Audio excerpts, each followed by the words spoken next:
is mounting concern that the music teenagers are listening to, rap, is getting too explicit. We, the jury, find as follows. As to the defendant, Luther Campbell. En la historia del hip hop, hay momentos cruciales que han definido el género y la cultura que lo rodea. Hoy vamos a sumergirnos en uno de los momentos más controvertidos en la historia del hip hop. Se trata del famoso juicio del grupo Two Live Crew debido a su álbum As Nasty As They Wanna Be. Esta es una historia que mezcla la música, la censura y las batallas legales en una época donde la libertad de expresión se enfrentó a un serio desafío. Si eres un apasionado del hip hop o un curioso de la historia, esta es una narrativa que no querrás perderte. Así que prepárate para un viaje al pasado donde la música, la política y la cultura chocaron en una serie de eventos que dejaron un momento histórico en el hip hop. Antes de entrar en los detalles del juicio, primero debemos conocer a los protagonistas de esta historia. Two Live Crew, un grupo de rap originario de Miami, Florida, se formó en la década de 1980. El grupo estaba compuesto por Fresh Kid Ice, Brother Marquis, Mr. Mix y el controvertido líder Luther Campbell, también conocido como Luke Skywalker y Uncle Luke. Sus letras explícitas y explícitas referencias sexuales los hicieron notorios en la escena del hip hop.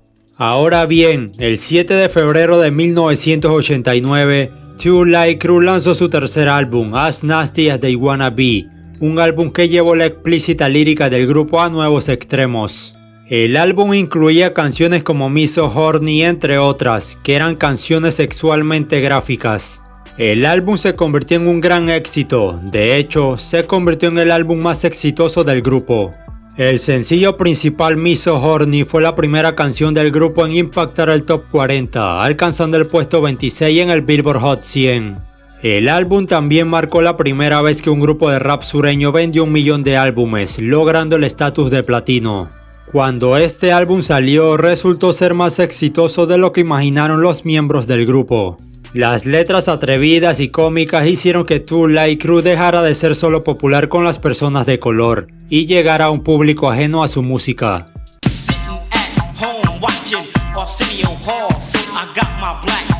A medida que el álbum se hacía más popular, la controversia rodeó rápidamente el disco. There is mounting concern that the music teenagers are listening to, rap, is getting too explicit. Las controvertidas letras de Two Live Crew estaban llegando a los jóvenes, lo que provocó que los padres y autoridades empezaran a escandalizarse. I think this is nothing but verbal pollutants. La controversia comenzó cuando el sheriff del condado de Broward, Florida, Nick Navarro, tomó medidas para evitar que los propietarios de tiendas de discos vendieran el álbum de Two Live Crew. El sheriff se había propuesto acabar con la música del grupo. The rap group Two Live Crew's album, As Nasty As They Wanna Be, is too nasty for anybody in Broward County to listen to. The language was totally outrageous and totally obscene. The Broward Sheriff's Office asked a circuit judge to rule on the lyrics of Me So Horny and some of the other songs on the Miami band's latest album. Judge Mel Grossman says there is probable cause that the lyrics violate community obscenity standards. What we're going to request for them to do is to take them off the shelves. If they persist in selling it, we will be arresting them. And Broward County Sheriff Nick Navarro says you can even get in trouble for selling the nasty version to somebody who's over 18. As soon as they decided they didn't want to carry the dirty versions, we had to send them all back to the warehouse, and I don't know what they did with them. We pulled them off the shelves last week and stopped selling them. A Florida jury says the rap group Two Live Crew can't be as nasty as they want to be if they want their records sold in stores. In what's being called a landmark case, the jury convicted a record store owner on obscenity charges for selling a Two Live Crew album, an album banned by a federal judge because of its lyrics. Charles Freeman was arrested in June for selling the album As Nasty As They Wanna Be. He insists his arrest violates the First Amendment right of freedom of speech and says his conviction is racially motivated. It doesn't reflect my community as a black man in Broward County. It's unfair. The jury was all white. There were no blacks on the jury pool at all, only one. And they don't know where EC Records is. They don't know nothing about the damn ghetto. El 10 de junio de 1990, el grupo tenía un show en un club del condado de Broward, condado donde vivía el sheriff Nick Navarro. Y como era de esperarse, el club estaba custodiado por policías listos para arrestar al grupo por si interpretaban las canciones del álbum. But why they ain't concerned on this? We got all of these police sitting around here waiting for something to happen. Why they can't go out there when they see what's happening every day, not a one-time event? La presencia de la policía no sería un impedimento para que el grupo hiciera su show, así que hicieron caso omiso a su intimidante presencia.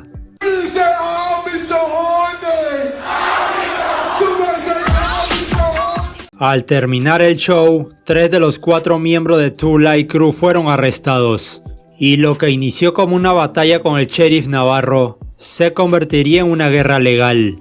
Two Live Crew se enfrentaba a un juicio que desafiaba uno de los valores sagrados de Estados Unidos, la libertad de expresión. De ser hallados culpables, los miembros del grupo se enfrentaban a una pena de hasta 1 año de cárcel y una multa de $1,000 cada uno. Here is Two Live Crew. I'm at this bitch standing on. Is this music obscene? This is the first time that a record has been the center of an obscenity charge with an arrest ordered by a federal judge. El juicio, que inició en octubre de 1990, fue un punto de inflexión para el hip hop. Durante las audiencias, expertos y críticos debatieron si las letras de Two Live Crew eran arte legítimo o simplemente obscenidad. Luke Campbell defendió la música del grupo como una forma de expresión artística, mientras que sus oponentes argumentaron que estaba más allá de los límites de lo aceptable. I'm out to put Luther Campbell and Skywalker Records out of the business of trafficking in obscenity, which is criminal activity. There are 600 sexual references, there are descriptions and glorifications of the brutalization of women. We don't talk about harassing and sexually brutalizing women in my music, man. You're out of your mind. You quote that from another album. We don't do that in my music, man. I'm tired of you saying that, too. We would have to know our culture in order to judge us, and those people in there don't know our culture. You'll hear violent sex acts. You'll hear women being abused. You'll hear suck mice, lick mice. All of these things. Finalmente, el 21 de octubre de 1990, un jurado de 6 miembros dio el veredicto final. State of Florida plaintiff versus Luther Campbell defendant. We, the jury, find as follows. As to the defendant, Luther Campbell, the defendant is not guilty.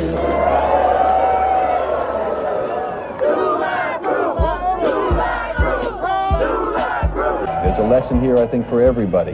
When you live in this country, no matter what color you are, you still have a right to speak. El juicio de Two Live Crew por su álbum marca un capítulo fundamental en la historia del hip hop y la lucha por la libertad de expresión. A lo largo de esta historia, hemos visto cómo este enfrentamiento desafió las normas establecidas y se convirtió en un símbolo de la lucha por la creatividad artística y la libertad de expresión.